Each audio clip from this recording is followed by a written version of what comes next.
Okay. I think we might be good. I think. Let's make Sounds better. sure. You look better. Do I? Yeah, a lot better. All right. It's good. Oh, Yay! yay! Are And we with live? that, yes, but no viewers because I had to restart the stream. So hopefully they will. Did we have any before?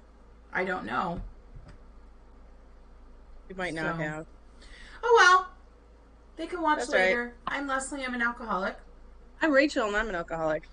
And we are just here today because we want to pass the time as quickly as possible until we get to tomorrow. Because. Woo! Because we get to see each other again tomorrow. Yay! Yay! Huzzah! Huzzah and hurrah! Glory be. Hi. Woo! Oh, hello, That's my little sir. boy. Let's hear Oh, him there we joyously. go. He's excited. So I call up Rachel, I don't know, maybe an hour ago, and I'm like, ooh, look at this goth thing going on. And she's like, yeah. And I was like, I guess I'll just have to put on black lipstick. Because my makeup is always pretty goth. It I is, don't do but it looks anything good. different. I just did dark browns and a lot of like thick eyeliner. Yeah, it's good. It's fun. It's always I never like to waste a good face, you know? Mm-hmm. I was bumming around until half an hour ago. I know. Packing I all did my that most stuff, of the day. cleaning. Getting ready for your adventure, and I get to meet Leslie's dog. She's My bringing a dog. doggy She's right here. back. I've already started her on her medication. Oh, As I said, we're going to be having storms. Let's see. Breaking news: storms coming. Storms possible Thursday overnight. Well, they said that last night, and then it says it's going to rain all day tomorrow. Right when I'm supposed to be taking off in the airplane. maybe you will miss it all. Yeah. Well, I want there to be. I like storms. While you're flying? I think as long as they have visual, they're allowed to do it. I know fog doesn't permit a lot of flying, but I've taken off in a thunderstorm before. I've taken off in a snowstorm. I don't like it, but I'm not flying, so. Yeah. Well, I have a stop, so each way is like an hour and a half. I'll go to Nashville and switch planes, and it's an hour and a half up. Damn it, Taco. Sorry, I'm having technical difficulties. My dog's toys are in the way of my halo light. Damn it. What toys? Like her toys she plays with. There. I wanted it first. They were sitting on... Well, I was trying to move it because I don't like when it's a huge circle and you can't see the eyes. I mean, it's hard not to... Whatever, we'll get there where the angles are perfect, but I moved it back a little bit and her toys are all like... She puts them in certain spots everywhere in the room. Every time I clean, she takes it back out. Yeah. Every time there's vacuuming, she wants it in her spot. Kyrie is not into toys. No? Never. My other dog, Baby, was obsessed. Like, always had a ball in her mouth. And if she had a stuffed toy, she would rip it to shreds within 5 minutes. But Kyrie has never really been motivated. She's motivated by food. She'll do anything for food. Yeah, I mean, we have that in common, her and I. I don't enjoy food. Will bone for food. You want some pizza, little girl? Come on over in our clubhouse. Okay. Get started here, guys. I was watching this show called Workaholics. Did you watch it? It's stupid funny. It's good, but it is. Those guys are hilarious. The very first episode, they have to do a drug test at school, and they've all smoked. They've done everything that's possibly able to get on the street, and so they're like, oh shoot, we have a drug test today. So they go to this middle school, and they're like, hey kids, we got candy. Kids all go run screaming, and then they've got this hood rat coming out like, I want ninja stars, I want all this stuff, and then you can have my piss. And then at the end of the episode, the way that they got around the drug test is one of the guys snuck in to where he was holding all the pee samples, and he peed in every single one of them. And it said at the end of the episode, the boss is like, every single employee tested positive for THC, MDMA, Oh my goodness. NyQuil, Dayquil, like every Sudafed, meth. Scissor. How does every single employee? You're fired. She fires the drug test guy. Yeah, it's dumb funny, dumb. I love dumb funny. Sometimes it's nice. Mindless TV is sensational when to clear like just the crud of the day. The boo blues. Yes, that too. Yeah. Good laugh. So yeah, we just wanted to kind of shoot the shit and talk about our day and what's to come. So tomorrow she'll be here. I'm hopefully getting a new vehicle, so that's in the mix. Yes. We had a phone call right before we started of someone. My birthday's on July 5th. Mm-hmm. And we have a mutual friend there was like a party thing or planning in the mix, but this person that both Leslie and I know was going to surprise me, and I was like, oh, that's so sweet, but they can't make it, so maybe we'll be able to see her during your visit. That would be great. That would be so refreshing. That would be amazing. Mm-hmm. Just maybe we could meet somewhere for lunch or anything. Yeah. Well, and also this mutual friend that wanted to host this gathering, which that's as detailed as I'm getting. People are asking questions because they're like, I never heard anything back. So. Well, it kind of fizzled out. I mean, it was big plans, and then the car situation and money, and it's like, look, we can have fun without a party. I mean, we can. But I would like to see everybody. Like, yeah. I get really depressed around my birthday. It's hard for me to stay positive. I'm trying. It's your sober anniversary too, and that's typical. It was. I changed my date. Oh, that's right. August 14th now. But yeah, like before it would have been today. Today would have been 2 years. No, tomorrow. The 1st. Yeah. Yeah. Okay. But now it's the 14th of August. Because I was doing other drugs. So, and when I think everything, there's no separate dates in my recovery world. It's just all one. Right. Because for me, it's a way for my brain to make excuses. And I can't. Because I did still smoke, even after I quit drinking. And for some people, that's okay. I mean, it depends. Like, some people cannot take Xanax. And I take Xanax. And some people cannot take pain pills. And I've never had a problem with pills or anything like that. And I'm very grateful. I'm so grateful that I never went down that road. I'm so grateful I never did any experimental drugs, because I see the people now who I rub elbows with, I see where it brought them. And I'm very grateful that I didn't have that experience. Yeah, it's a rough road when you're like double addicted, for sure. And I don't know if it... I don't think it makes my recovery story any weaker, per se, but there's definitely aspects of recovery that I don't understand. I don't understand withdrawal. Well, to a point. I don't understand physical, like, dope sick withdrawals. I don't understand that. I never will. I don't understand, like, the drinking for me was a coping mechanism, and of course it was... addiction, absolutely. And I remember when the first week I stopped drinking, I slept and slept and slept. And I think for a lot of people it's the opposite effect. I'm not sure. But that's about as far as it went, as, with my body adjusting, as I was actually able to sleep, which was new for me. But then in 2020, I couldn't sleep for 6 months. Like, I took an hour nap during the day sometimes and didn't sleep. And then everything went into lockdown and it was even worse. Yeah, my insomnia kicked up during that time because it's like, what schedule was there? And it was just crazy. I didn't even leave the house because it was a true pandemic. Like it was a Right. true spot in history that is,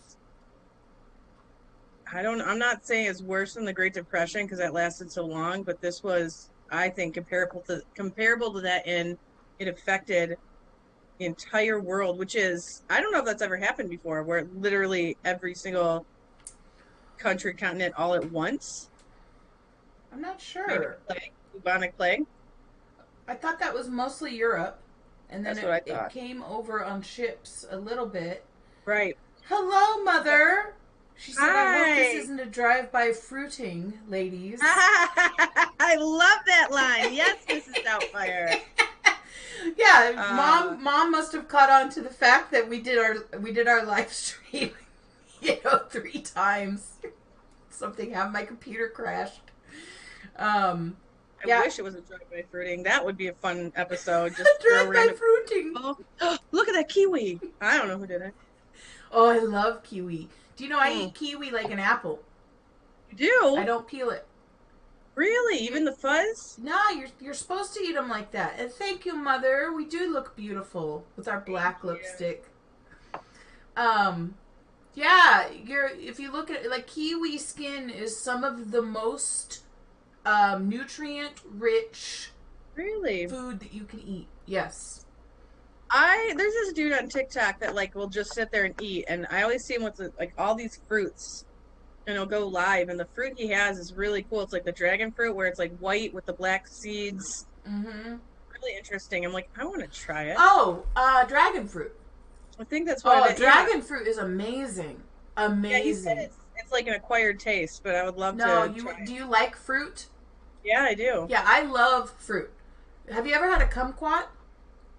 I've not. It's hard to get them. Like we can get them in Miami. No, not golden kiwis. I eat regular kiwis with the skin, and it's Oh never wow. given me problems. Mom's saying only golden kiwis. No, I eat regular kiwis with the skin, and it's never given me a problem with my diverticula. Oh, and yeah, now everyone knows I have diverticular problems.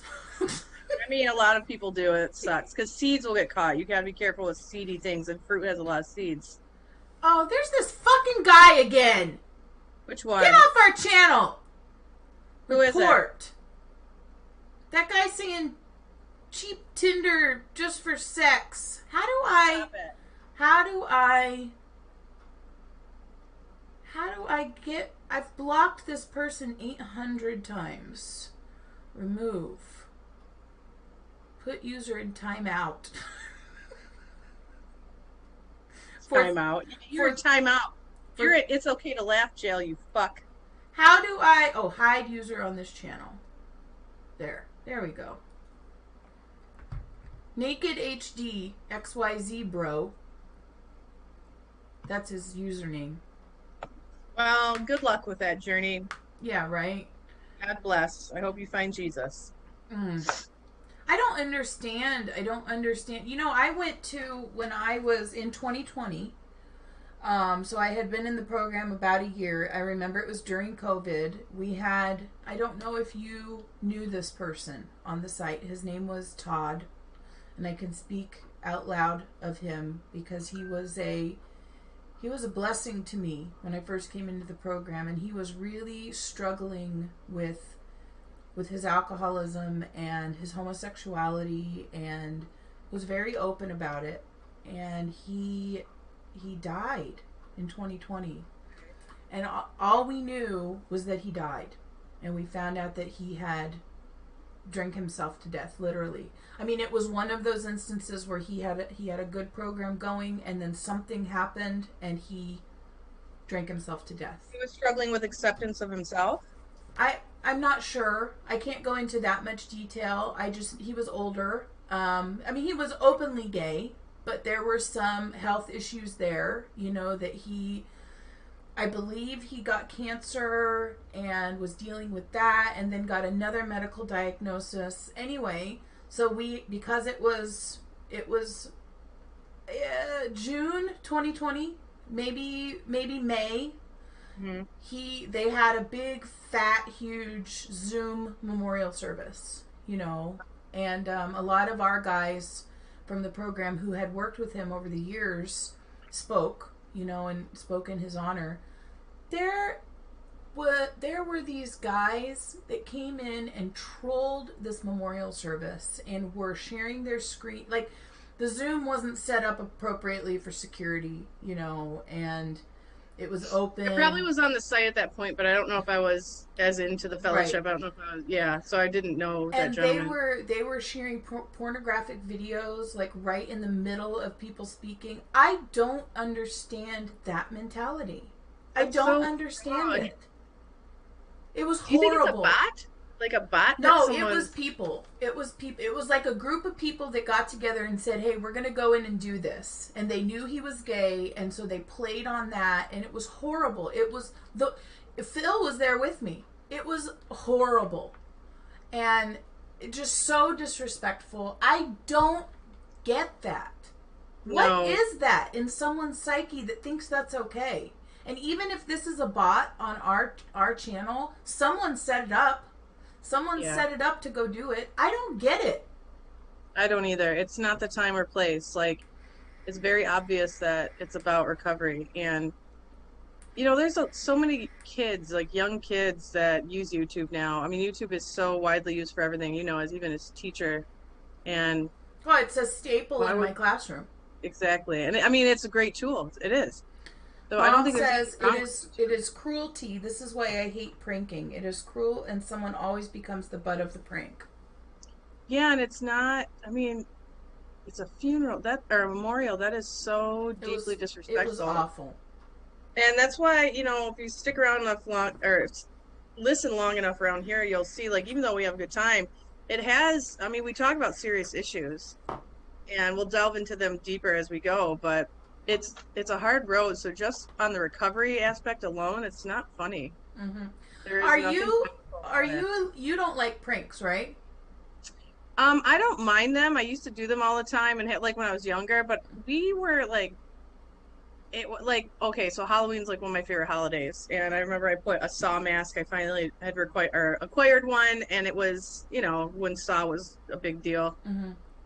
And I put that in Holly's closet. It's hard to scare her. Like, I just hung it up. And she, screamed. But, that. Not... Mom, yeah. Mom doesn't like... Well, Mom, explain what you don't like. Because, on April Fool's, every year growing up, I would do the rubber band on the sprayer, on the kitchen nozzle. And I'd get my dad, at 4 o'clock in the morning. And he knew it was coming, but he never... starting in, my... freshman year of high school, I did it. I would do it to him. That's harmless. So that's jokey fun. Right, and she has kept that up for me. That's what I do too. My cousin, when we were younger, we were best friends. And we would put his sister, my older cousin, we put her underwear in the freezer in the middle of the night. We'd put saran wrap over the toilet, really innocent kid pranks, not let me try to ruin your life and your reputation. Mom just said she doesn't like the lottery thing, which I have done to my family. What's the lottery thing? What? You buy these fake lottery tickets, and so you buy real ones so let's say you have a family gathering, okay? And I've done it at 2 major family Christmases, okay? And I say I couldn't afford much, but I got you all a scratch off, right? Well, the first time I did it to my sister, and she was like, "Oh my God, I won $10,000! Oh my God, I won $10,000!" And we have it on video. I should pull it up. And then she was and then I was like, "It's fake." And she was like, "I hate you." And then I did it to Nana a couple years ago. I mean, that's funny. I guess, and again, it depends. Right now, if that happened to me, I'd probably be like, man, because I need it so badly. But I know that's what Mom just said. They get excited and think God answered prayers to pay off their debt. Yeah, for me, because actually, you know what? That happened today. Tell everybody. I want Mom to weigh in on this. I want her opinion on this. Okay. So yesterday, I called up Leslie because I was so excited. I got an email from work saying that there's going to be a $1,500 bonus for the summer. I'm like, holy shit, I need this money. And I just thought, dude, that's some higher power in action. I've been letting go. And then I told Leslie, I'm like, we're going to be cool when you're here. We can, not that I'm going to go blow it, but there's a lot you can do. Even though that's not tons of money, I could live off that if I had to, even to the school year. I could do it. I can manage it. Um, and then I emailed back because I was just curious. I'm like, what is this for? Like, what's going on? Because I never received an email as to why. And they said that I was on the wrong email list and that I'm not a TA and that's a teacher assistant. So they're sorry about that. Have a great summer. So I emailed back. I am a TA. I'm just a substitute TA. I have to with my scheduling. And then they emailed me a final email saying it's not for substitutes. You know, have a great day. I'm like, I emailed back. I was like, you know, I'm really sad because I very much so needed this money. It's just too bad because I didn't feel like I felt like expressing my, you know, my feelings on it was important. It's not it. No, it's a bummer. Not okay. It's not okay. No, it's a bummer. So I guess I'll have to just figure it out a different way. I mean, I know that legally you can't be like, you owe me this money because you put it in writing, but I almost also feel like there is something tangible in that. I was wondering that too, because I do have it in writing, and I don't know where. Here's the deal, though. In my contract, if it says that TAs subs don't receive that, that's where it would be from. Do I know that? No, and I'm not sure because my contract is I changed positions or schools, so there's new contracts, but I don't sign those. So my original contract is for a TA, which is why I received that email. I didn't switch over yet. I just realized that. I am still technically a TA. Well, I thought about writing the superintendent, honestly. I would. And being like, can you please clarify this? Because it was I mean, what are you going to lose if you do? No, nothing. And I don't think I'll lose credibility. Here's a great example of, you know, there's times to surrender and there's times to have a good boundary. And to me, it's like, that's not okay to make a little slip like that. You got to really, come on. Why was I on that list? Like, something's not right. Mm-hmm. And why wouldn't subs? I work full time, though. I'm not a sub that comes in every other month like some do, and that's whatever. But I'm always there. I think, or at least maybe give me like 500. Mom says it's not a legal contract. And she's not sure if you can press anything for getting your hopes up and being disappointed. I mean, I agree with that. I know that. Yeah. Realistically, yeah. Yeah, emotional contracts is like, that's not a deal for legal, yeah. Justin was pissed. Well, this is what happened this morning. He was on the phone with me and she texted me and said, hey, I'm not getting that bonus. And I went, oh no. And he was like, what? And I was like, Rachel just found out really bad news. And he was like, call her now! Get her on the phone now! And so I called her and he was like, no! You go down there and you get your money! You get your money! I'm like, that's very kind, but I can't do that. Yeah. Because the people I work with every day, that, you know, that's an upper management deal, you know what I mean? Like, that's HR kind of stuff. And those people, it's black and white. Mm-hmm. It's business. Yeah. I mean, I get that. I know that. My mom worked in HR. Mm-hmm. I figured she would have a little bit of insight on that. Yeah. The lady just said, I'm sorry. I mean, I didn't expect her to write me like a poem about it, but I personally, if I was in HR, I would be really embarrassed. I would apologize more. I would offer something just because the program I'm specifically in is government funded, and we did just get raises, which is probably why there's bonuses this year. Mm-hmm. But it's like, I think appreciating people, especially teachers, especially anyone in service, that's a big mistake.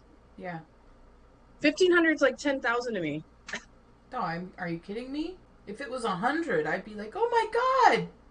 I mean, at the very least, what I feel like the reply could have been was, I am so sorry. I will check and see if you are eligible. Exactly. And then come back and say, I'm so sorry. There's nothing I can do. Please don't let this ruin your summer. You know what I mean? Like, yeah, like, you matter, we love you, it's mm-hmm. not you, it's an unfortunate thing that I was unaware of. I like apologize for that. validate that this was a Take huge ownership mistake. of your fuck up. Well, Mom says it's I, about what your contract says with the district. it is, and I need to look at it, Mm-hmm. because I'm still like, why would I be on the list? I can Why help would you with I have been that. changed over? Yeah, we're gonna have to investigate it. Mm-hmm. So I want to be kind, because I really do love where I work. But I know not every, there's always dicks amongst the good Mm-hmm. people. There just is. And when it's the black and white stuff, I tend to find that more often. Normally, the people I deal with in HR are very kind, and I know them by name. And you know how it is. Like, I get to know, they're awesome people. They've been very helpful. They're great. Even if I've had a discrepancy, because last year was just crazy for me, kind of rebuilding life. So often I changed the way I would clock in for my time. Mm-hmm. And I had to write it down, and I would mess things up, but they were cool about it. They're like, "It's okay, just do it for the next check, and then it'll just be bigger." I'm like, "All right," because I change buildings a lot, and that's fine, but I'm helping all the time, people. I'm a full-time sub. Well, They only yeah. put me to substitute because they said my hours. I have an hour a day because I have to pick up my son, and it's just me taking care of him. So because of that hour, I can't technically be full-time. Because I've been a lead teacher before too, so Mm-hmm. I think it's obviously very personal for me. Mm-hmm. And I was really excited. Yeah, I know. I felt really validated. I did. I felt really validated. But you're coming tomorrow.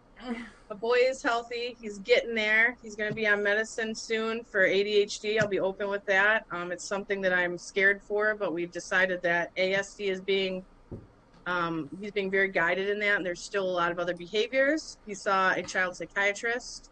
And let's clarify this right now. Rachel and I are two people that do not believe in medicating children unless it's for a true diagnosis, like my boyfriend's son.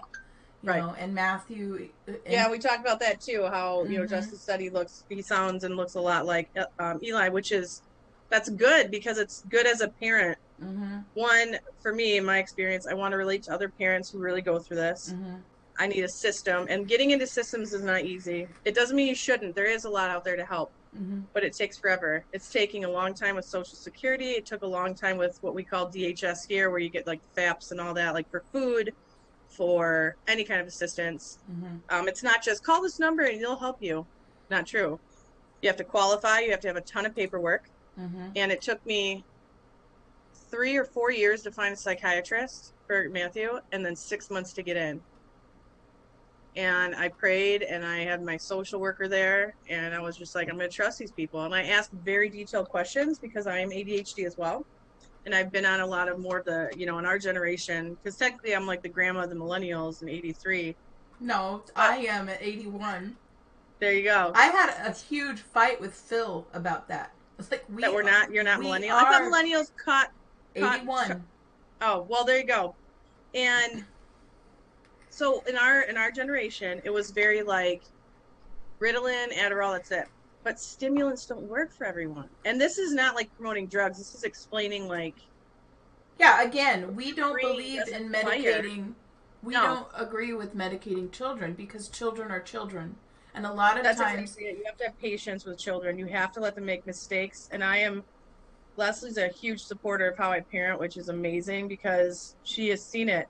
I'm not lazy. I'm not. And these are things because I'm fighting what I was told and what I kind of saw growing up.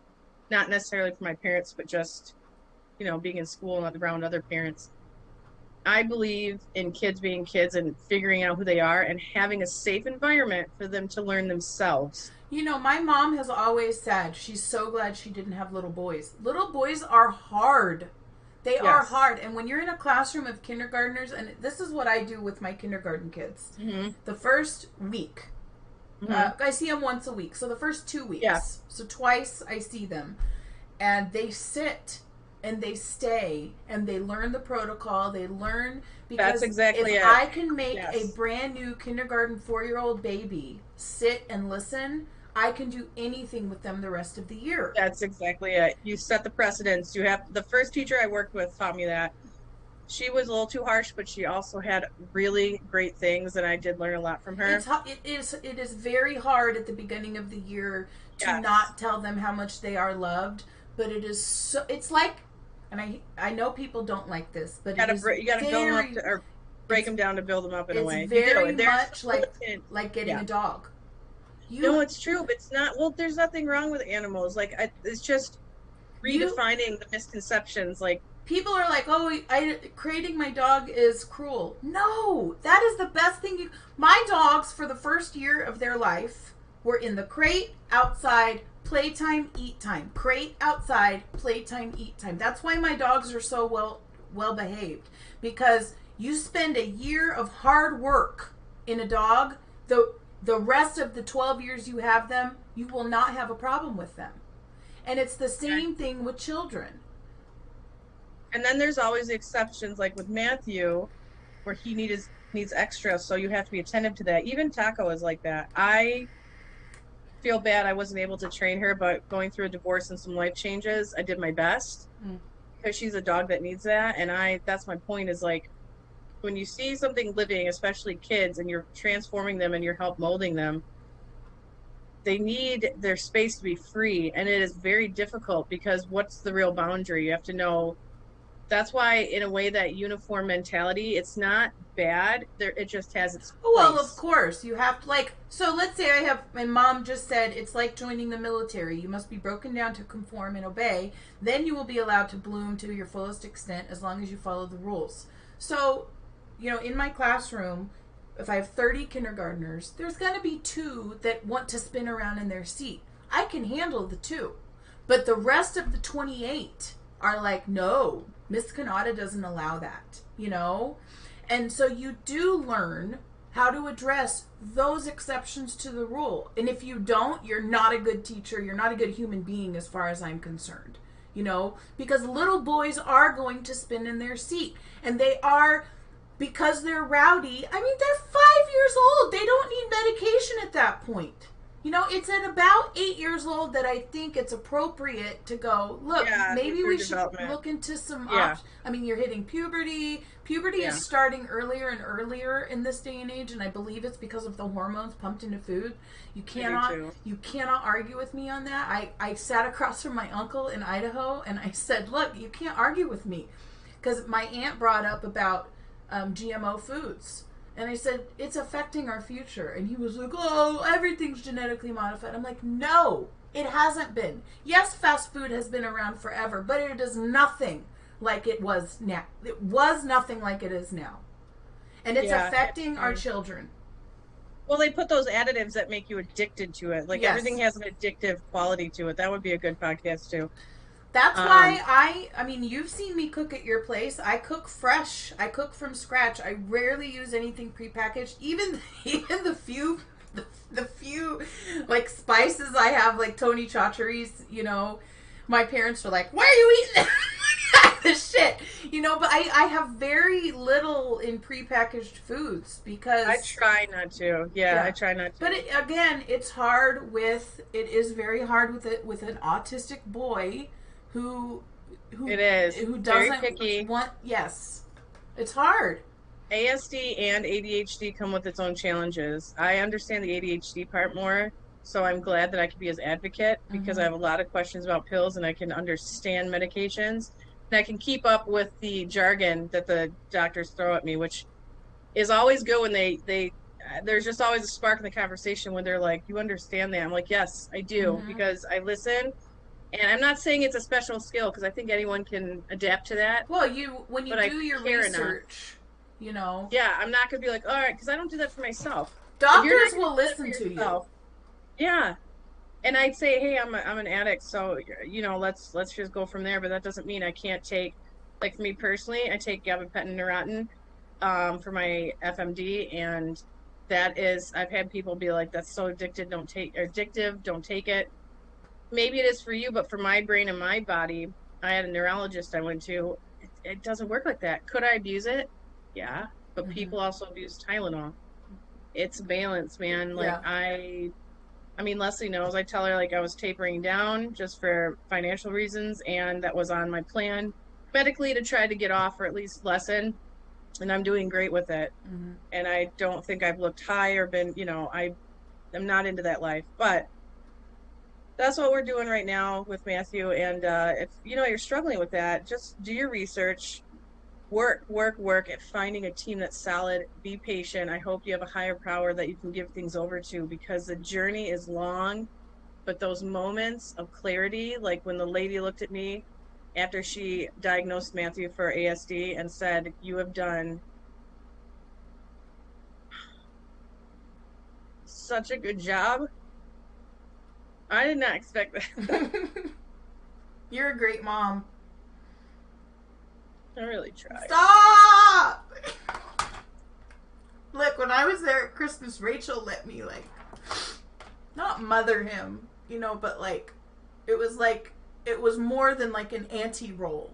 Where it was like, such a love her though. I'm gonna help you get him ready. We were going to stay at Mike's for the night, and Matthew was just all over the place, and I was like, ah! And I put on music, and I was timing him.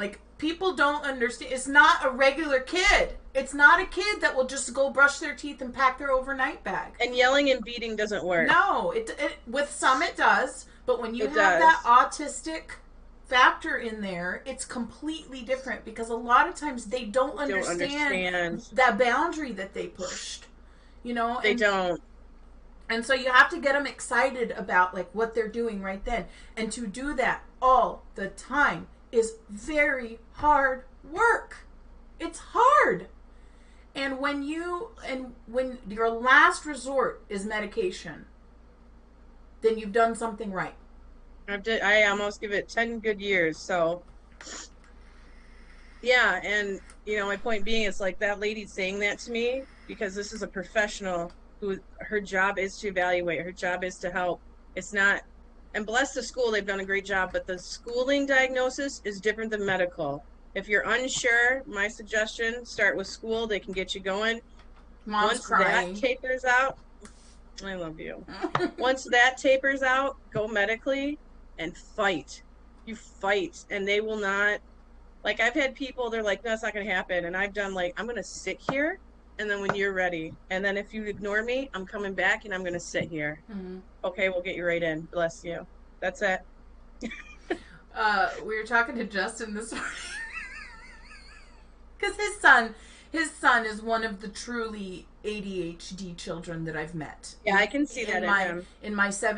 They're special souls, though. Mm-hmm. They have amazing gifts. They are very emotionally intelligent. Very. Beyond. That's why they don't put it. I really think that the puberty piece is where things are oh my God, something has to be done. Because... It's true, because everything's, the hormones mixed with everything it's extra. It's extra for them. Depression can kick in too. I think it's more so with ADHD. Yeah. Mm-hmm. But he was saying, he goes, just give the kids meth. Meth works on kids. Because he's like, oh, it's just meth in a pill form. I'm like, your humor. I love how he worded how, can you imagine this generation when they're older? Oh yeah, he was raised by a bunch of people drinking who didn't work for a whole year. I'm like, oh my God. He said in 20 years our world is going to be ruled by kids homeschooled by day drinkers. That's the ones, yeah. That was funny. That's some good stand-up. But he's right. He's absolutely right. And I said, well, we'll live on our commune at that point. We won't have to deal with society. Well, I'll just be in Jesus roads and growing tomatoes. Ritalin, you're right. That's what she was against, and Eli is not on Ritalin either. He's on something different. I am too, and that's what I was on. And what it did for me, the stimulant, because I was more ADD than ADHD, was it made me not want to eat, and it hiked up my anxiety so bad I couldn't talk. I had to start my medicine 2 weeks before every school year because I didn't take it consistently. Because no matter how many years I took it, I wouldn't talk. I was shy. I could focus, but I was it's like being so stimulated you can't move. It was like being in a box. It's kind of a double-edged sword here, because they have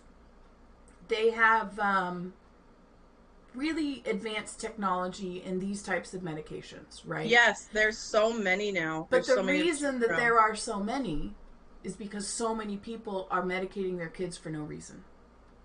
That That's could be my true opinion. too. Yeah, and I don't know. I like to think it also as like they're realizing that people's brains are different and that the stimulant doesn't work for everyone. So this is a good way to test too. If you're watching and you're curious, you yourself or a child, whomever, try Mountain Dew for real. Extra caffeine and sugar. And I'm not saying like go eat a box of donuts. Like try Mountain Dew, like a normal just size one from a gas station or something. Like a 20 ounce? And if that makes you more or makes that kid more hyper focused, that's how you know they need a stimulant. Right. Or at least it might work a little better. Mm-hmm. That's a good way of like, because I've talked to a lot of parents and teachers that have children that are ADHD as well. And they said that their pediatrician said to do that and see, which I like because pills should be taken seriously. Medication. What? What? She just said, I can swim to Mars with just a pool noodle if I have more than 2 cups of caffeinated green tea in a 24-hour period. It doesn't affect me. It doesn't affect me. Sugar makes me feel like I'm going to die. To Mars? That's the best.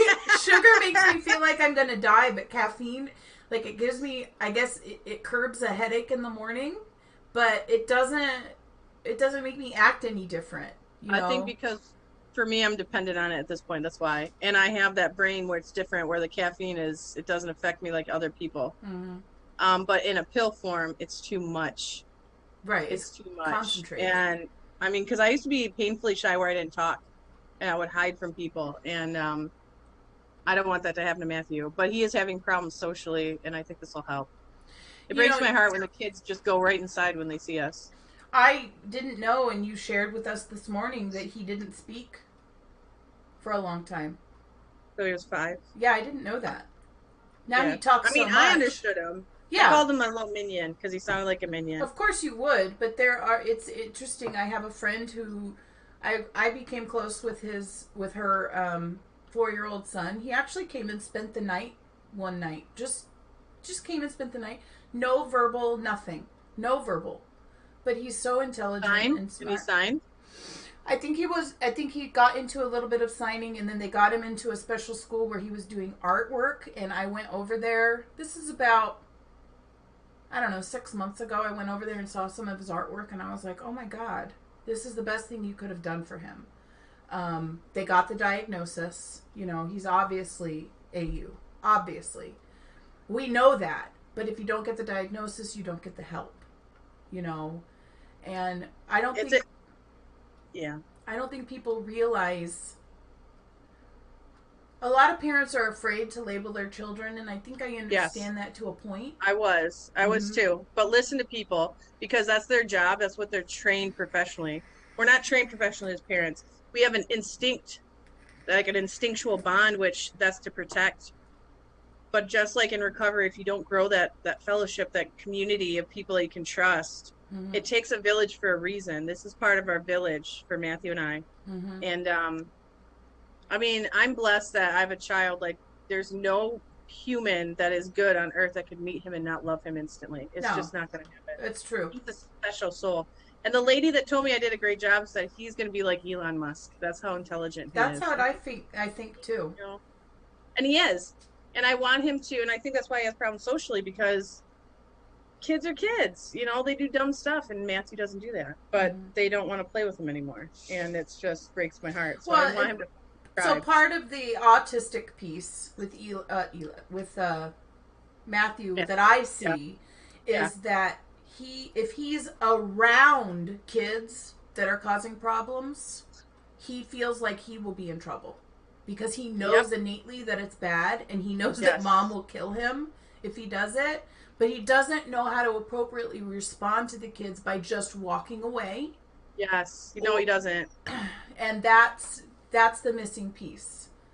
I think also, too, in a way, there is a curve. Like, everything's really a spectrum, because most children or adults have problems with that socially because you have to be taught. Mm-hmm. And that's where that unified militant kind of like good and bad come into play, where when Matthew got in trouble for like kids playing in the dumpster, I did not believe that Matthew went in the dumpster.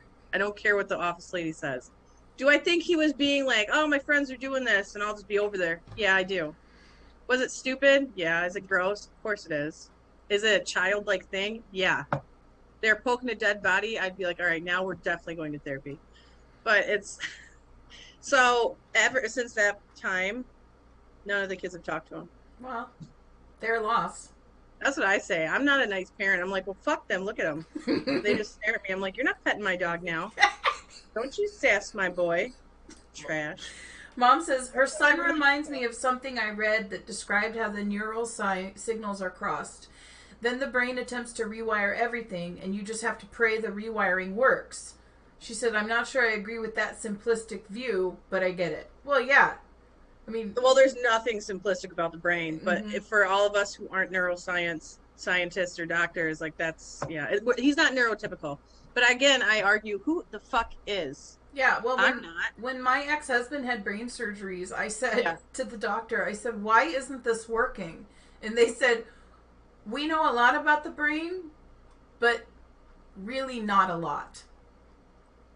Like, right? Like scientists know a whole shit ton of stuff about the brain, but even that is nothing.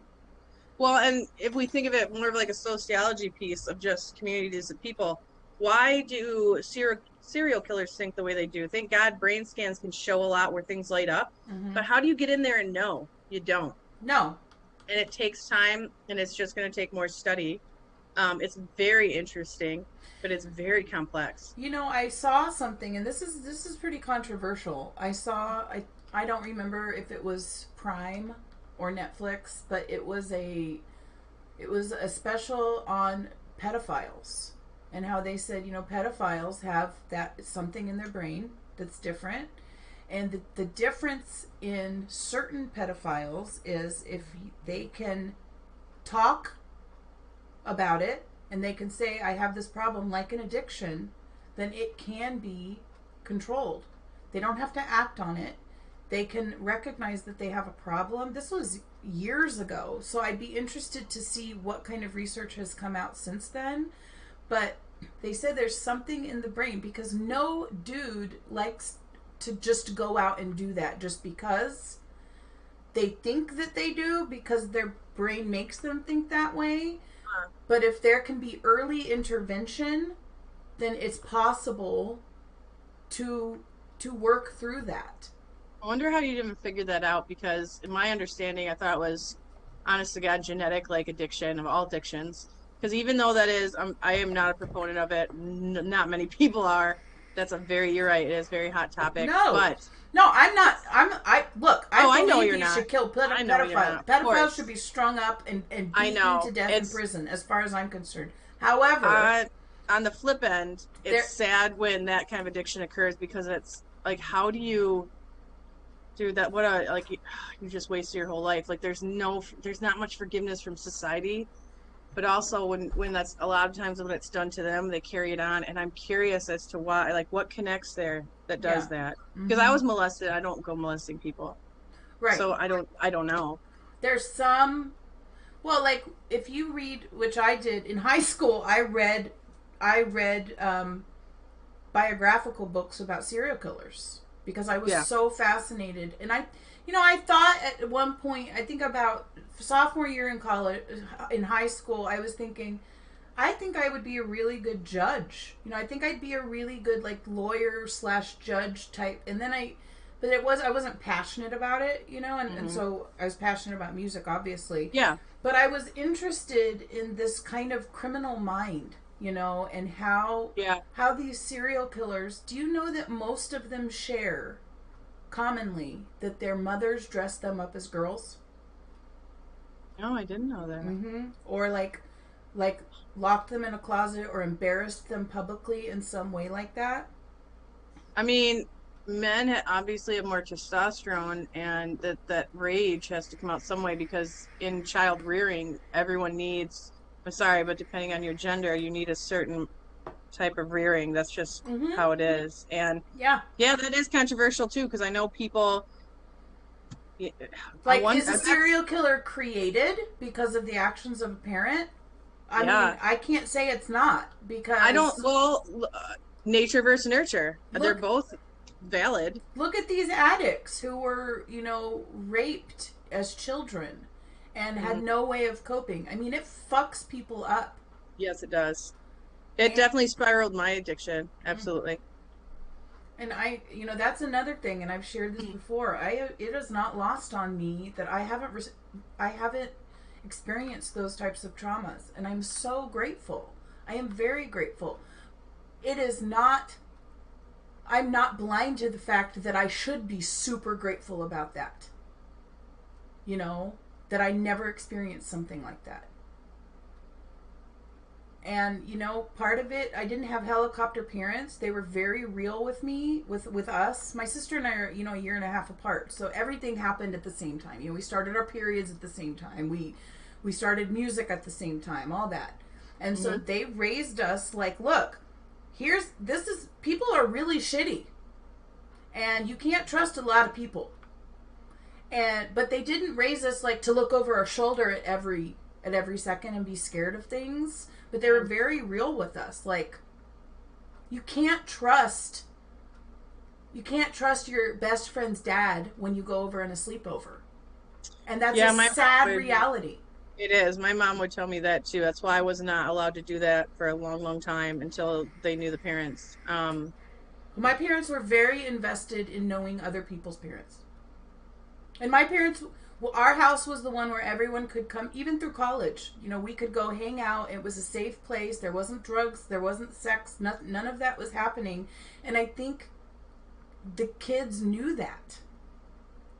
This is a safe place where we can be. Always. Yeah.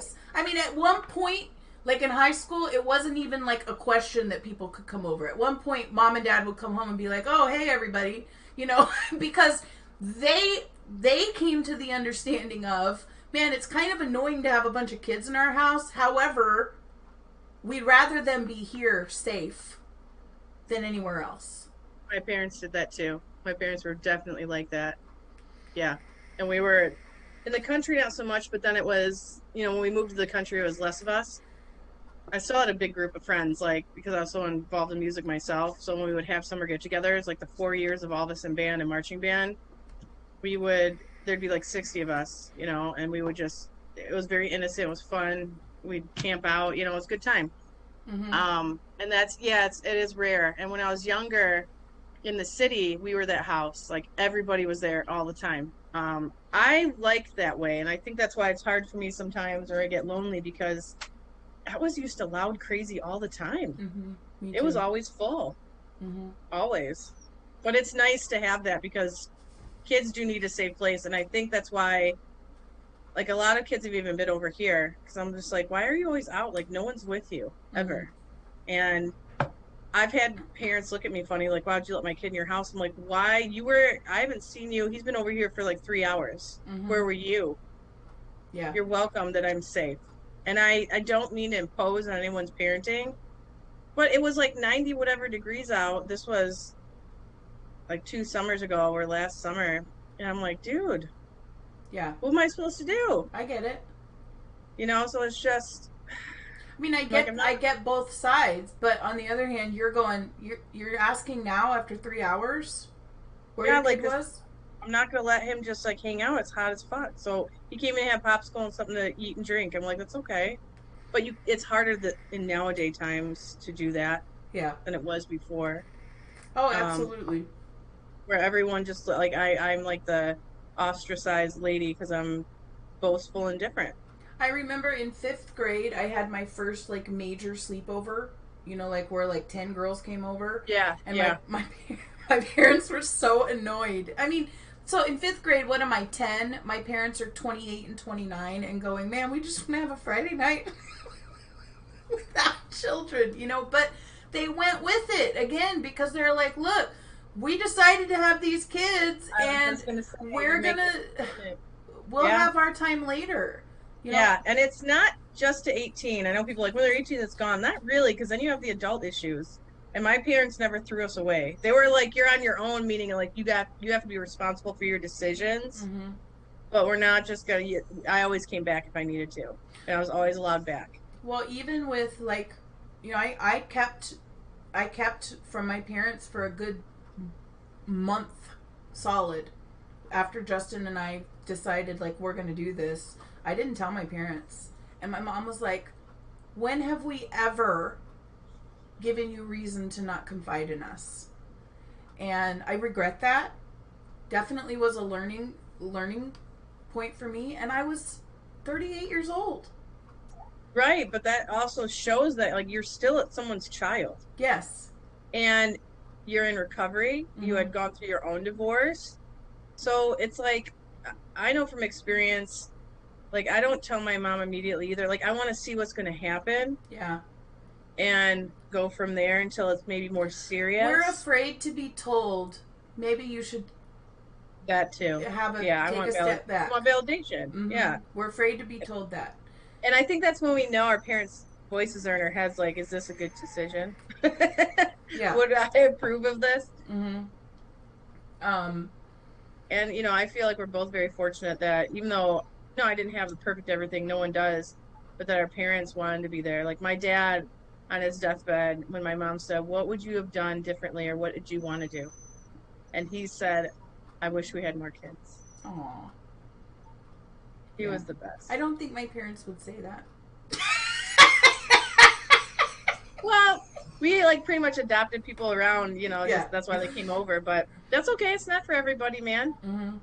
Yeah, I could do it either. We had a good cohesive unit of 4. I mean, we really did, and we had fun together. And it was like when we had family vacations and like there were family vacations. We had one where we were okay, so.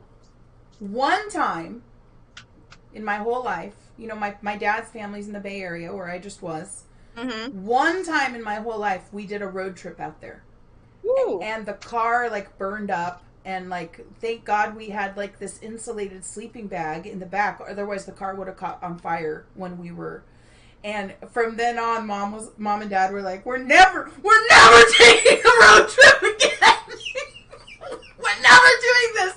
But, like, we experienced it together as a family, you know, and it was a learning experience. Like, we're not driving across country ever again. It was horrible. It was, like, 1 o'clock in the morning. I smelled something, or Catherine smelled something, and one of us saw smoke, and we were like, ah! Pull over. We had to reconfigure. I mean, we're packed for... weeks, you know, like the whole car was packed to the brim, and Catherine and I are like sitting, no seatbelts of course, we're like sitting on top of luggage from Needles, Arizona to Oklahoma City. It was horrible. Mom just said truth. It was horrible. It was horrible. My dad was like, I'm never doing that again.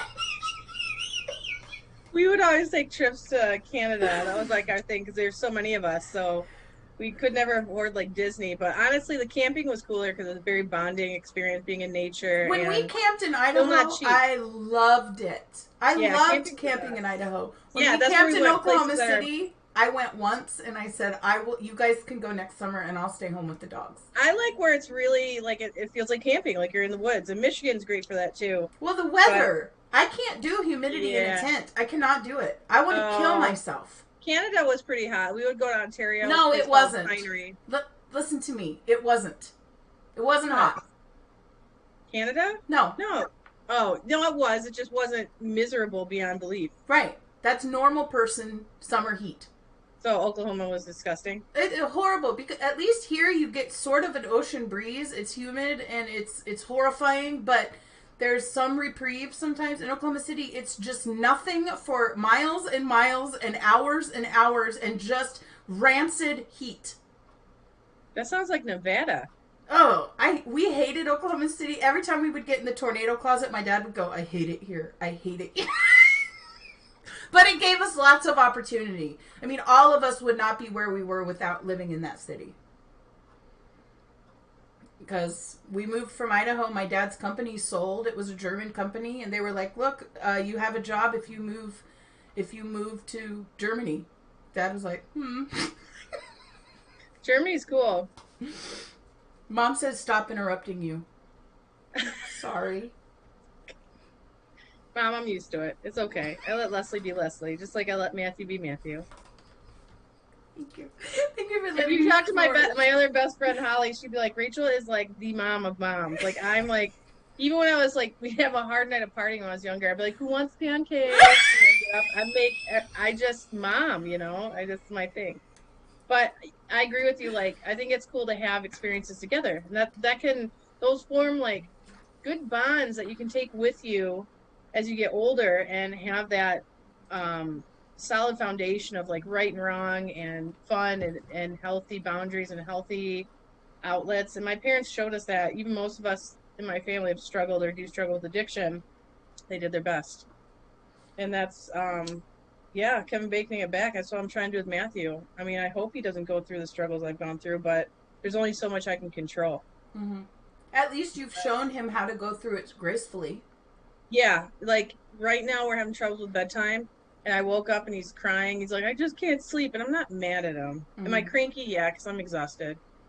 But he's like, I prayed and I meditated. Like Aww. he knows what to do. So it's like, what am I going to beat my kid for playing on my phone because he's trying to be quiet? Mm-hmm. No. So his heart is so solid that overrides, as you know, good hearts override the actions sometimes, because I think men and boys have it hard where they get in trouble easier or more easily than females. I do. I do too. And I have a soft spot because I have a son, and it's hard. It's hard seeing that in society, because it's like, I have fucked up just as much for my ass to be in prison. So why does somebody else get in trouble? That's hard. It's difficult. Yeah.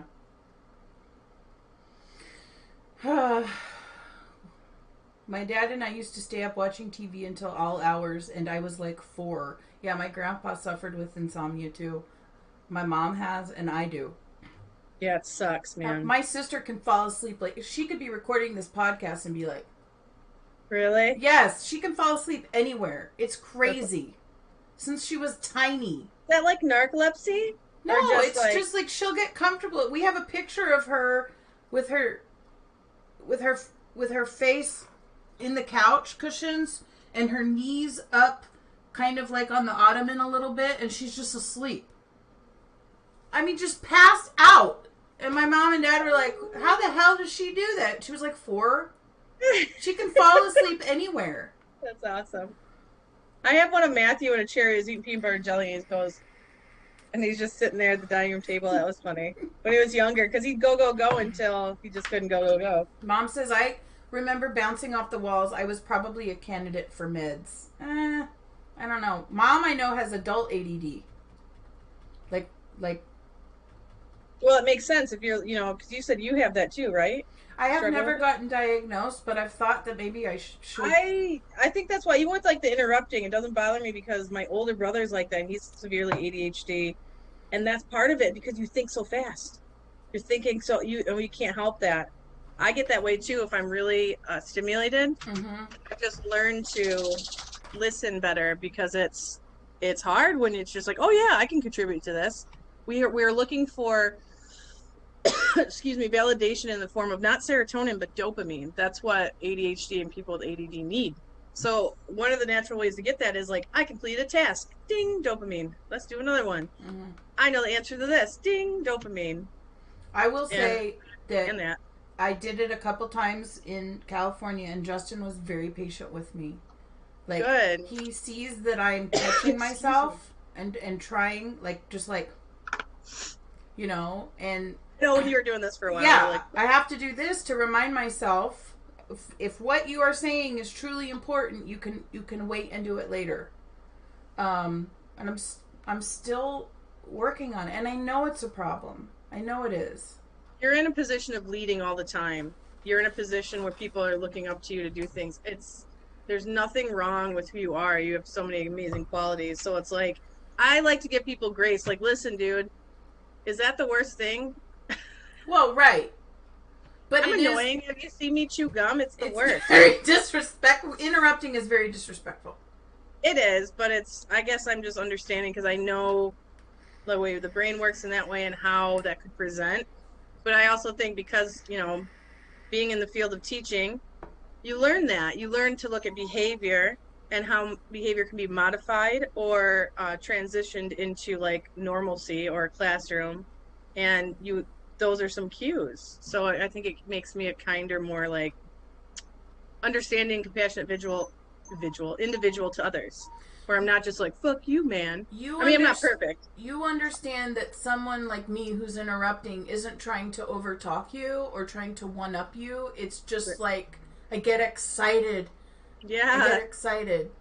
You know? You have the answer you want to be a part of. Plus, what I've learned too in life is like, maybe someone really needs to be heard. Maybe there's something, a little kid in there that didn't get heard. So I'm listening. Oh man, and if every single home video that we have of me, anytime the camera pans, I'm like, hi! Like every single time, I'm making some stupid face in the background. I knew where that camera was at all times. My youngest sister was like that too. Yeah, she's really very animated. We're like twins, but I think she's smarter and just more talented, way more talented than I am. But she has that quality where she's always like silly. There's one. All of them are on YouTube. I uploaded all of the Kanata family home movies on YouTube for my family. It's like a private playlist. And there's one where we're putting on a Broadway show in the back of my Nana and Grandpa's trunk. And my sister and my cousin I was like the lead dancer, and I was like, kick up your feet! And you see me see the camera. You see me, because my Nana was peeking around the side of the cabin. You see me see the camera, and I'm like, ah! Ah! And I like just go over the top, and then I go for a few seconds, and then I pretend like I just saw the camera. Oh my god, she's filming us! It's like crazy psychopath 8-year-old. Now you're just like you were a showwoman for it. I don't know. I get it. I used to do like little private shows for my grandparents, and like they had this little like Peanuts wooden piano. It looked like it was like red, and I would play it. I taught myself on that, and then their organ, and I would play just little ditties, and I would do stand-up shows, and they would laugh, and I would record it, and it was fun. I wish I would have expressed that more, like with acting and stuff, but I just got so into music, I stuck with it. Yeah, you'd be great on stage. I would love it. Mm-hmm. I had a pretty good voice too when I was younger. I mean, smoking hasn't helped, but it's not bad. You have a good voice. I feel like sometimes you're self-conscious about it, which is ridiculous. When I sing when no one's around, it's really like Brian. When I played for him or sang, he's like, "Dude," I'm like, I know. Brian is also, that's been on the podcast, very talented. Extremely. His story is cool if he ever wants to tell it. But I know he wouldn't mind me sharing this. He's told me like he went to California once to try to make it, and he's recorded and stuff. So I mean, you and he share a lot of similarities with that. I never wanted the limelight in performance. Like I had the choice. But you had that, it was a different avenue, but like in the arts, there's different ways to go. So I'm just saying, like, you share that, like, chasing that dream kind of deal. I want the limelight. I wasn't attracted to the fame, I guess. And so I was like, I'd rather teach and have kids that really are invested in, doing something with that professionally. I'd rather teach those kids. Mm-hmm. But... Oh, I was going to say something about... Traveling? The singing. Oh, my sister, who is a professional musician, still gets nervous when she performs because it's just something... Like we did... You heard where we did that Pachelbel thing for my talent show? Just a dumb little 2-minute thing. She was like, why am I shaking? Like, this is a huge performance. Because it's a practice. It's a practice where you as a teacher, you're always performing. Well, she is too. It's different when it's you, though. Because there's still actors that have won Academy Awards and they're still nervous. My sister is probably one of the best instrumentalists. Like, on violin. She can do anything on violin. That's amazing. I can. I'm just not... I'm more passionate about acting and singing. you know. Yeah, I can see But that. she Yeah, and is amazing. And I just find it so interesting. And I've told her, I said, I don't understand why you get so nervous like that. it's a different piece though, because I found that following more of the musical part of the arts, where your like the acting persona is the instrument, but the person behind it was very introverted and shy a lot of the times. Mm-hmm. Not everyone that plays is like outgoing, because it's like a what I always No, you're describe it right. with my saxophone, it's a part of my soul that's singing. The way I play saxophone, if my voice was like that, I'd be cutting some records. Right. Because I have amazing vibrato. I have the Mm-hmm. best sound, but I loved it. I put my passion into it. And I think it's finding that niche within the arts that fits you. One for me too was dance. I danced for 7 years, and I really didn't want to give that up. I was very passionate about it. Um, yeah, the arts are awesome. Tough gig to like really make it in, but I just thought that'd be interesting because like Brian, Mm-hmm. I don't know if it was fame so much, but just I think more like I could see him as a songwriter for sure.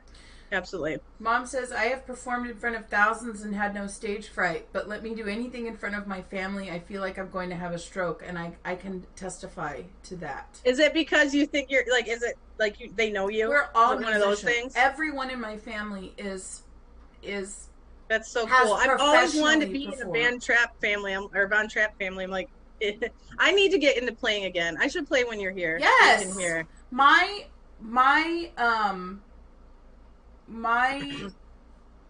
when I first started in music, my aunt who taught us, another really big benefit of living in Oklahoma City, we got free lessons from my That's aunt. amazing. That's and amazing. She said, you have one of, even like in 7th grade, you know, I played for a year. She said, you have one of the best tones I've heard in anyone.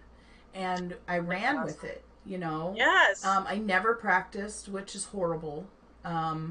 It was really just raw, natural. But that's talent. not necessarily. Yeah, I was gonna say that's not always the tone, because I have that too. It's the skill, skill set for any musician. I don't care who you are. That's all that is practicing, getting in there and gigging. And my dad practices every day on the drums. Yeah, he is. My dad is. I would love to play rock band with your family. I would fucking love it. I think we would have a blast. It's a good time. My dad stands up there with some of the best drummers in the industry. But he's a salesman. I want to hear. I want to hang out with your fam. They're the best. They sound like the best. The best. That would be so cool. Like, I was the first one to bring. Okay, so when I was 5 years old, I saw this. I was watching Sesame Street, and you know, Sesame Street back in the day was the best for me, at least, because they would show things like this is how this is made, and the 1, 2, 3, 4, 5, 6, 7, 8, 9, 10, 11, 12. Never oh my watched god, Sesame I loved it. Street. I watched so much TV, and they had this. It was like a factory that made saxophones, and they showed how they put them together, and there was something instantly. I was like, I need this. I show that to my students. Yeah, that's amazing. When we do an instrumental unit, I show these how it's made videos. Yeah. Because I tell them, some of you may love music, but the idea of performing, but look what you can do in the music industry if you have a good trade, like a welder. Ooh, that's a great idea. Yeah, welding is real big right now. It's awesome, Leslie. So I saw this, and it hit me, and I was like, I'm going to do it. Because when I want something, that's it. I'm very driven, and I might not be the best, but I will be the most determined. And which does take you pretty far in life. I mean, I know I'm not in like maybe the most lucrative place, but I'm like a cockroach or a Twinkie. There's no getting rid of me.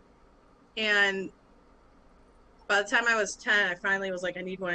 I remember when we bought my first saxophone, and I would practice for like 3 hours a day. And my parents would have headaches because it sucks at first and you blow ass. Oh, yeah. Can you imagine violin? Killing cats. Well, my music teacher growing up, she's like, you guys sound like castrating cats or cats getting castrated. I'm like, I'm sorry. But then I would start practicing, 6 hours a day, and it was beautiful. And I can't tell you how much I loved it so much. I can't even.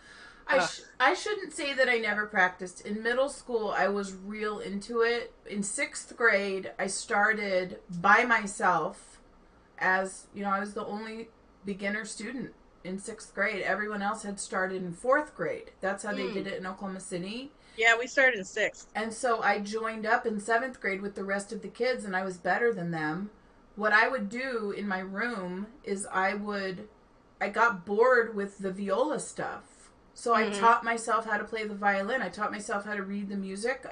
That's the type of practicing I did. It was like, well, I conquered this. So I got the beginner's violin talent. book. And yeah, that's like that natural, like, you just got it. Some people just have it. My dad has a video somewhere of him coming into the room, and I'm going, and I'm like, I look at the camera, and he's like, keep playing. I did the same thing, and, like, I would play for anyone who would listen. Like, I am a performer as well. I really am. And I just lost my spark because it is easy. Like, it's easy to get beaten down in that industry big time. That happened to my mom. Yeah, and that's what happened to me. And it's so easy for someone to just be like, listen, you need to maybe choose a different field. But this is what always stayed with me, is that when that professor was circling not accepted for the second time, before I was even done with my concerto, by the way, I thought, there's one dude that I've been, because when I was all in, I practiced from 9th grade to 12th grade to get into a certain school, and I had a private instructor that helped me. Mm-hmm. So that's why it was just music, because I knew that was my career. Mm-hmm. Like, I was not a kid that, I don't know what I'm going to do. I'm like, nope, I know. I've been wanting to play this shit since I was 4. This is what's happening. Mm-hmm. Or 5 or whatever. And there was one kid that I played with that was in the program that I wanted to get into, and I had seen him at the band camps over the summer, and I played with the students that just got in or were, students for a year or two before it was my turn to graduate high school. And I thought, if I went back now, I'd be like, I know I'm better than this one guy. Like, put me up against him. My sound is better. My technique is better. I don't care if I'm the last, but I deserve a spot. Mm-hmm. And it was just, but it broke me, and I got very deep into drugs and alcohol, unfortunately, and that was more important. But there's a reason why I've gotten rid of my instruments, because it's a big part of my soul. My mom can really play anything on the piano, and she started at a very young age, and she had a recital when she was like 16, and she says she heard someone laugh when she made a mistake, and she has said it could have. She said, I know had I become a professional musician, I'd probably be in a far worse place today. Yeah, probably. But and that's she has qualified and said it's possible that someone could have covered a sneeze or coughed, but she was feeling so, just uptight about playing. She like slammed her hands on the keyboard and walked off the stage. And since then, she's had this weird, like, not self-esteem. What word am I looking for? I know what you're talking about. Like, when she plays piano, she's like, oh, I'm not good enough. And I'm like, what is the matter with you? Like, that's what happened to me. I carry that, too. Yeah. Like, she can play anything. It's hard. And even when we get together for family Christmases and she's playing piano, it's like, Mom, don't worry about every little mistake. Like, no one is ever going to know. I wish I would have realized that the musicianship of a true musician is that love and passion that makes you individualistic to that field and to that craft. Mm-hmm. And I let someone, because I was different. Oh, she was 13. I can play. So even yeah, younger. That's young. I was 19 when I stopped, but she didn't stop playing. Yeah, I did completely. But I also I don't know, I would have recitals and stuff too. What happened was meant to happen. But man, I don't know. I think I was just tired. Like, I had worked so diligently for so long, and I just let it go. Mm-hmm. But I played differently. Like, I wasn't a jazz player, and that's what people wanted. I was a classical player, which is not common for a saxophonist, but that's what I play. Yeah. And I am more of Louis Armstrong type in the fact of when those people started, a lot couldn't even read music. I can riff. I use my soul and my passion, and I feel it. I can read things, but I can't necessarily like You know have what two key. saxophones? Three. I actually had five, but now I have three. I'm And playing one. yeah, I mean, have ats. I don't know. I need reeds, but I remember we traveled to Indiana to get my first like amazing mouthpiece, and we got my professional mouthpiece. I was like, oh, I went to the holy grail of like not Marshalls, but I forgot what it was called. This music store. We traveled like 5 hours, so I know my parents love me. And they bought this 24 karat ligature for me Mm. that I will just like keep forever. And I just was so proud of that. Let's see. But it made the mouthpiece is the whole entire piece of the saxophone, by the way. If you have a good mouthpiece, you can use your horn even if it's like mediocre. It's not Sweetwater. No, it was a huge like I forgot what it's called, but you could go like I played saxophones that were like magnetic, where you put this little like sleeve down the tube of the saxophone, it would shut all the keys because it protects it. Arthur's And Music? mm-mm. I don't know. Maybe it was a woodwind brasswind.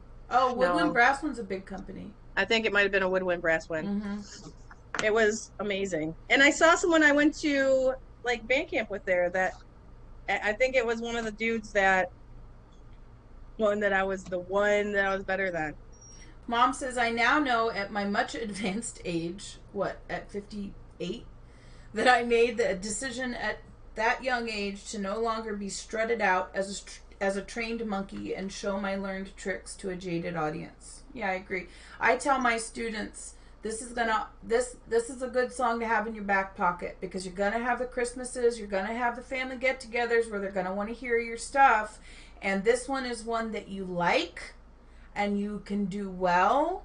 And so when they ask you to play, you don't have a bad attitude about it. You can play and show them how hard you've worked and how they're supporting you musically. Oh, that's And awesome. You really set people up for like it's the my whole life's thing. goal That's to amazing. build I wish confidence. I would have had you as a music teacher. I tell my mom all the time too. Like, stop! I know Leslie is the best for being like, no, you're talented. You shut your mouth. And everyone is though. We all have something in there. It's just let it free. I think that's the beauty of like when you're not scared, when you can follow that camera, because you're like, this is me. Tough shit for you. And I most of society, we're scared to do that.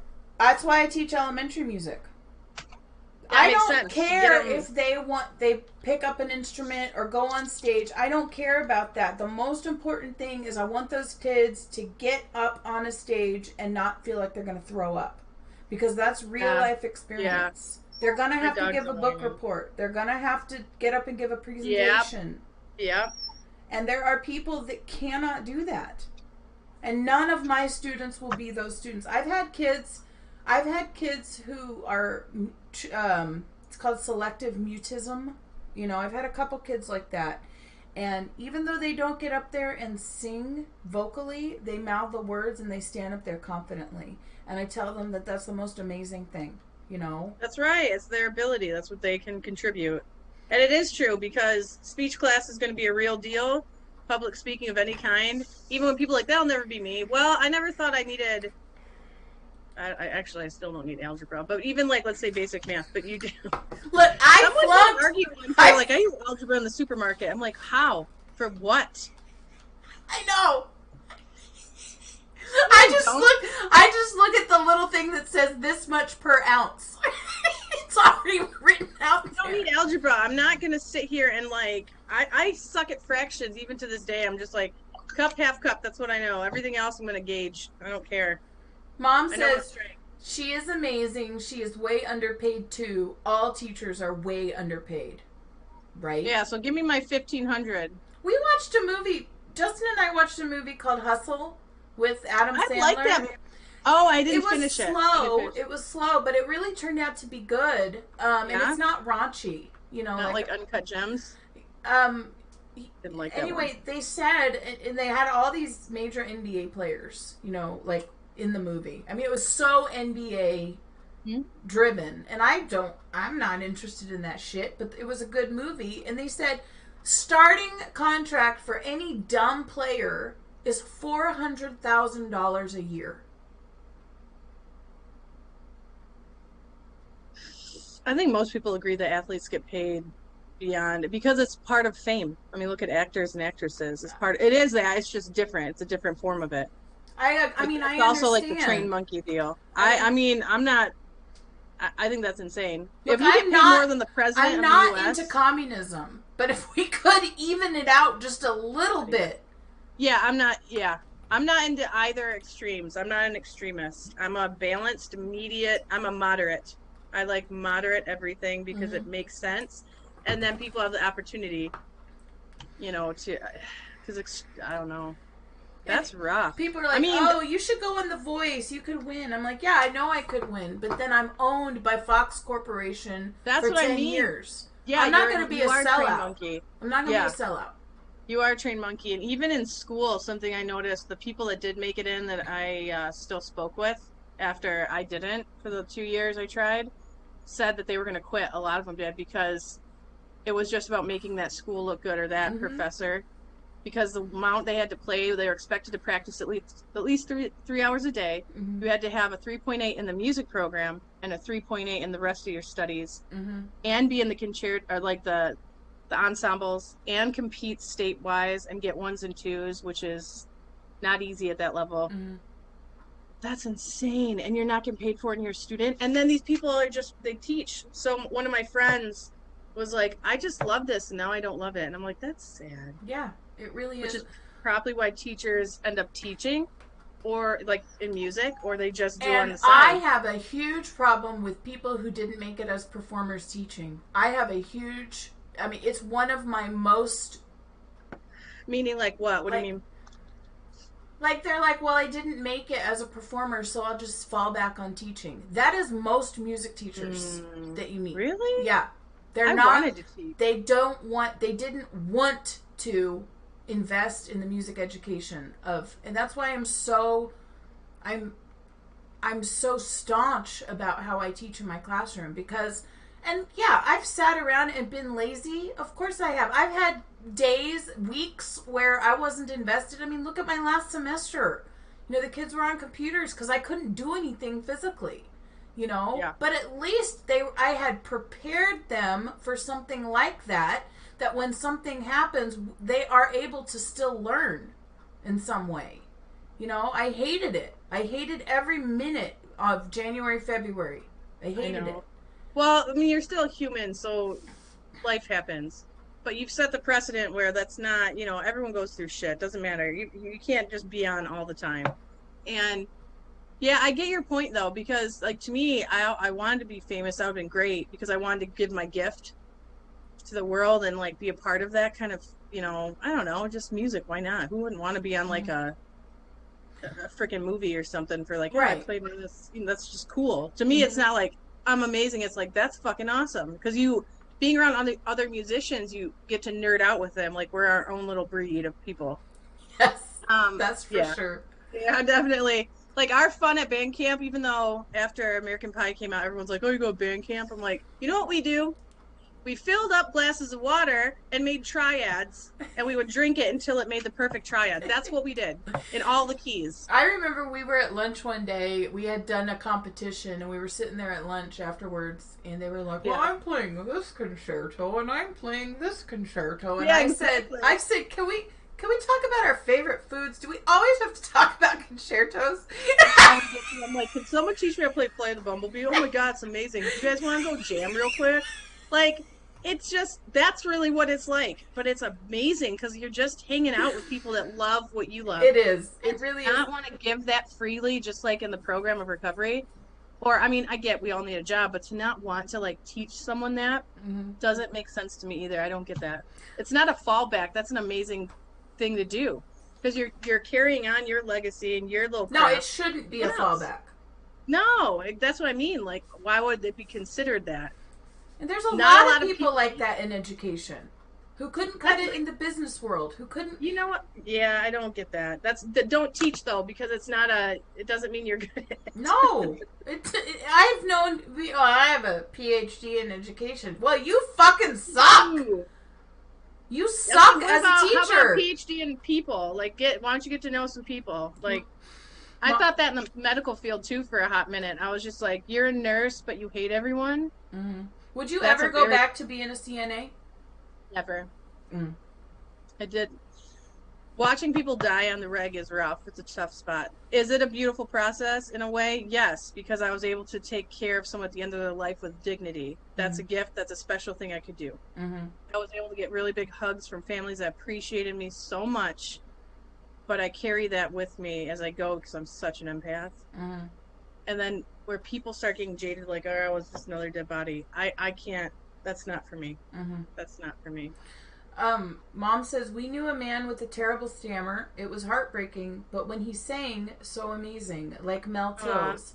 He was so traumatized, but the other part of his brain compensated for horror with beauty. Not a trace of the stammer. Music was his literal healing, albeit for a short while. That to me is a God shot right there, Mm-hmm. because I've heard that before in people too, where they can't talk, but they can sing like an angel. It's amazing. You know, my dad, his business is he works with nurses constantly. You know, Yeah. And when I was in the hospital for my surgery in March, I was so and this was so sweet. You know, I don't know if I shared this with you, but Justin was picking up medication for me, and they said, "Does she have any allergy?" I was on the phone with him. He says, "Does she have any allergies?" And I go, "No." And he goes, "Yes, you do. You're allergic to Demerol." He remembered that I had gotten so sick after my surgery from the anesthesia. Anyway, I thought that was very sweet because I didn't even remember. But when I was in the hospital after the surgery, I was so sick. And I woke up in the middle of the night and I only had water in my system, but I puked all over the floor. And I was embarrassed, and I called for the nurse and I said, I'm so sorry, but I just puked everywhere. I need a new change of sheets and it's all over the floor. And she goes, ugh, like that. And I started crying. I mean, this is a couple months ago. And then they did shift change at like between 6 and 7. And so finally my new one took over at 7, and I had gotten sick again. And I told her, I said, I'm so embarrassed. And I told her what happened with the other nurse, and she was so amazing with me. And she made sure she knew that I liked the hospital blankets, and she like shoved them in my stuff so that I could take them home. And then there's some good ones out there. And then snuck another one in my wheelchair as I was being wheeled out. And I told my parents when they came to pick me up, so it was like 11 a.m. or something. So she had been with me for like 4 hours. And I told them, I was like, this woman was amazing to me. And my dad offered her a job on the spot. Wow. And I don't think she took him up on it. You know, she has a very flexible schedule where she can kind of choose where she goes because she's that good and she's contracted. I understand that. She was like, oh, and he goes, here's my card. And she goes, well, wouldn't I have to interview? And he goes, my daughter was your interview. Wow. And I mean, she was amazing. And those are other people too. Like a CNA is a very hard job that gets no recognition. Underappreciated. One time there was a lady whose family member was passing, and sometimes they were younger, like our age or a little older, like between our age and your parents' age. Mm-hmm. That's young to be in a nursing home. Yeah, really. When they're so far away, like, you know, when emergencies happen, you just go. So she was unprepared. She was in a place she didn't know. She's like, I was calming her down. Because I offered that emotional care too. Mm-hmm. I was that way too. Mm-hmm. And I was an excellent CNA. And I said, here's what we're going to do. You're going to come to my place, my actual home, take a shower, and I will feed you. And that's what I did. Mm-hmm. Because I'm just like, how is no one offering this to you? So that was nice. And I also would go to like funerals and help out. And like, I did the whole care. Mm-hmm. One lady loved me so much when I went to her mom's funeral. She was well cared for. Her mother loved her. It was a good experience for her as a individual. And because if you have to go to a nursing home, it doesn't mean people don't care necessarily all the time. And she would bring me a donut from the best bakery every time, and only me and the other nurses would be jealous. I'm like, well, she's like, well, Rachel's my favorite. I'm like, I mean, I gained like 20 pounds during that time, but I was like, I get the donut, you know? So there was a lot of good stories. Mm-hmm. Here's a really interesting thing. The moment I started as a CNA, there was this one gentleman, Craig, and I had to start on midnights, and I would talk to him, and we shared so much and his troubles with addiction and his marriages. He was a pastor. Amazing things we'd talk about. And then when I lost my dad, we talked. And at the end of his life, no one liked him but me. I would be the only one that would take care of him. Everyone ignored him. And his arm got so big he couldn't hold it. It was really sad. And I knew he was going, so no one would help him. So I fed him one day, and I brought him a Frosty because that's what he wanted. And after a while, you just know when it's the end, especially when you're around it all the time. And I looked at him. I'm like, Craig, I love you. I love you a lot. He's like, I love you too. And that was the last words I said to him, because his family didn't give him a funeral. No one told me he passed, but my very last day at that job, he passed away. And I thought, wow, how crazy, like my first day to my last day. And I went and said goodbye, and that was like, I'm done. Oh, I can't do it anymore. Yeah, Mom just said, being a CNA made me realize I could not be a nurse. I have so much respect and admiration for nurses you can't imagine. Yeah. They are heroes. They really are. They are. If they do a good job, yes. Anyone in any field, if you're passionate about it, yes. And nurses, someone get in trouble here. Nurses know more than doctors most of the time. Yeah, you're not going to get in trouble. Every nurse, every CNA. I knew more than some nurses sometimes. There were also amazing nurses that are like, do you want to help me with this wound? I had a doctor. This was the coolest thing. She helped me with I had to be a very sterile environment where I had to help like with sutures and stuff. And I just thought that was the coolest thing ever. Yeah. Like I've seen a lot, but I was like there and willing and eager and competent and confident. So I was able to like when my ex-husband had, almost MRSA, but he had to have this thing in his knee, like shoved, and I had to stuff it every day. And yes, I know what you're talking about. Yeah. And it was like, so that takes a lot of care, and it takes a lot of, it was I think I would have been an excellent nurse, but the politics of it, man, it's rough. It's rough. Also the homes, not my favorite environment, because a lot of times the people that own it, it's monopolized to really like 3 other companies that own it, and it's just about making money. I hate to say it this way, but it reminded me of like a slaughterhouse. My dad's company is not like that. Like they care about. And that is existent, but I find that's more independent places. They care about their nurses and their doctors, and they care about the patients are getting good care. And my dad my dad has made that the standard. I mean, the guys who he partners with in the company are amazing guys and are know their stuff. And the lead is a doctor, and they're great businessmen and they're amazing. But my dad brought this other business side of it rather than a medical side. And he was saying, look, you got to treat the people well that are working for you. And you got to make sure, because if you treat them well, then they're going to treat the patients well. That's exactly it. Because the burnout is insane. That's another thing. I don't want to discredit all CNAs and nurses. The burnout is insane. There were many times where it was just me on the entire hall, and that was 60 people. Oh my That's insane. God. And I had to train a new person. And I was already working a double. I mean, my average was 16-hour days. I was a workhorse. I am a workhorse. That's why there's a lot of times I'm not lazy. I'm fucking tired. Right.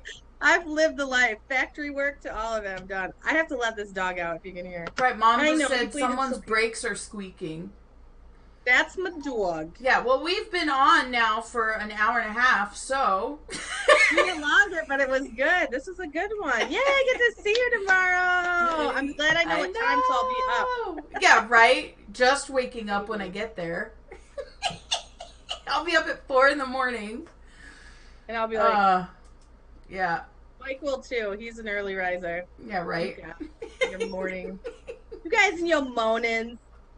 All right, everyone. Well, thanks for tuning in. Yay! Next time you'll see us together, and we'll try to do a lot more content than we did last time. It'll be fun. Yes. I think this turned out well. We were just going to shoot the shit. And we did a good little bit of yeah, some good deep dives into what, I don't know, real stuff. mm-hmm. Taco says, okay, Mom, it's outside time. Oh, my dog ran away. Taco says, relax. She's like, stop it. All right, peace out, bros and hoes. Bye. Bye.